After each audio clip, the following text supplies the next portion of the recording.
Всем здравствуйте, меня зовут Арман, и в сегодняшнем видео хочу поговорить о такой проблеме, как после запуска двигателя сразу же появляется сильный свист.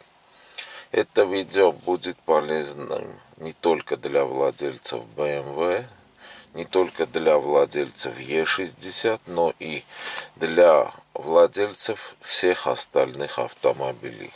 Смотрите, если мы запускаем двигатель, появляется сильный свист.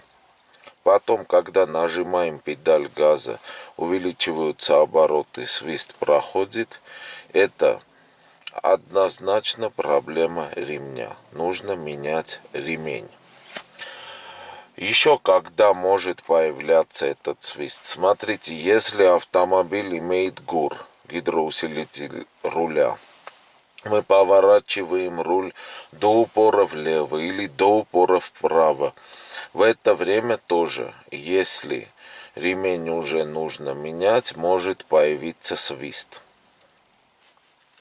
На BMW затянуть ремень не получится, например. Почему? Потому что BMW имеет натяжители, ролики натяжителей ремня, и все это натяжение происходит автоматически.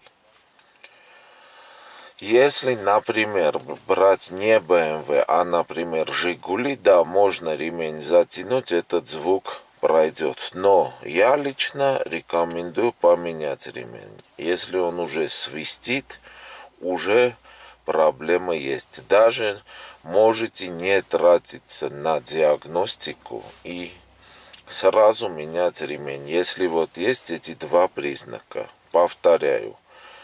После запуска свист, как только нажимаем на педаль газа, он пропадает. И тогда, когда второй признак, тогда, когда мы поворачиваем руль до упора вправо или влево на автомобиле с гидроусилителем. Вот тогда, если в этих двух случаях есть свист, сразу меняйте ремень.